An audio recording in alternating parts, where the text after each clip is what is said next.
রামপুরহাট মেডিকেলে উত্তেজনা, পথ দুর্ঘটনায় দাদু নাতির মৃত্যু ঘিরে ক্ষোভ। পথ দুর্ঘটনায় দাদু ও নাতির মর্মান্তিক মৃত্যুকে কেন্দ্র করে উত্তপ্ত হয়ে উঠল Rampurhat medical college and hospital. চিকিৎসায় গাফিলতির অভিযোগ তুলে হাসপাতালের জরুরি বিভাগে বিক্ষোভ দেখান মৃতদের পরিজনেরা। পরিস্থিতি সামাল দিতে হস্তক্ষেপ করতে হয় পুলিশকে।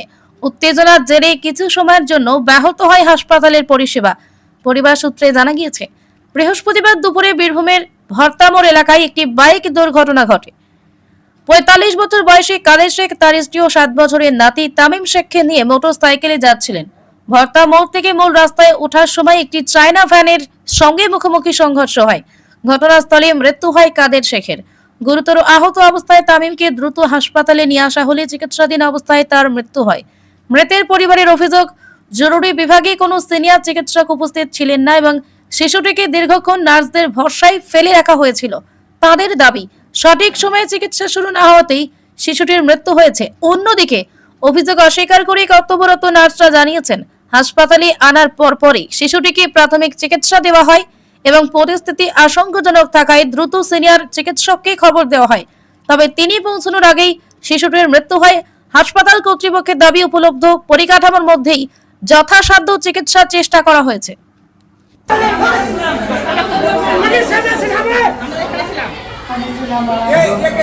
দেখলেন বাচ্চাটা ছটপট করছিল, কোনো ডাক্তার আসেনি? কতটা গাফিলতি হাসপাতালে?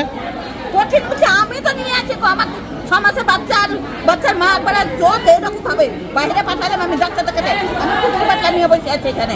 পেশেন্ট ছিল রোগী, ডাক্তারকে বলে হ্যাঁ ডাক্তার আছে, ডাক্তার ছিল না। আমাদের এই পেশেন্ট আমরা আনার পর 2 থেকে 3 ঘন্টা পর ডাক্তার আসে। আমাদের ধরেন এমার্জেন্সি পেশেন্ট ছিল, 3 ঘন্টা পর ডাক্তার আসে। ওটা ট্রিটমেন্ট হলে তাহলে বেঁচে যেতে পারতো, ডাক্তারকে ডেকে পাইনি? বাঁচার চান্স ছিল, ট্রিটমেন্ট হলে বাঁচার চান্স ছিল। ডক্টরকে ডেকে পাইনি? না, ডক্টরকে পাইনি। এখান থেকে ওইখানে এরম ওইরম করে বেড়াচ্ছিল। তখন ছেলে ধুকধুকি হাঁপানি ছিল। আপনারা দেখছিলেন তখন? হ্যাঁ, তখন আমরা দেখছিলাম। তারপরে কিছুক্ষণ পরে শুনেই মারা যায়। আপনাদের পেশেন্ট ছিল এখানে? হ্যাঁ, আপনাদের পেশেন্ট ছিল। ডাক্তার এখন নিজে চেম্বার করছে, চেম্বারে ডাক্তার বাসা থাকছে। এদিকে হাসপাতাল ট্রিটমেন্ট হয়নি।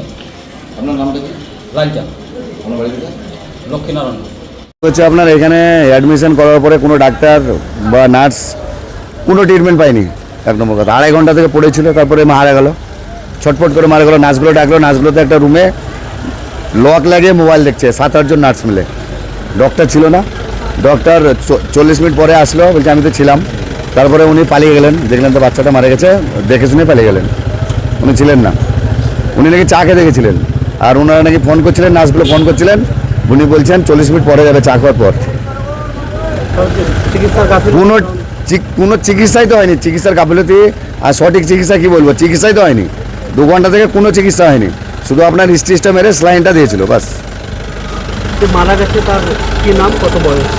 বাচ্চাটা ছোট বাচ্চা, একজন মারা গেছে কবির শেখ, 45+ বয়স হবে।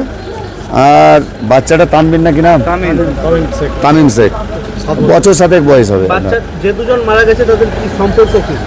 আপনার নানা আর নাতি। কোথায় বাড়ি? এদের বাড়ি আপনার মুর্শিদাবাদ আর বীরভূমের বর্ডারে পারুলিয়া, বাড়ি, খড়গ্রাম থানা।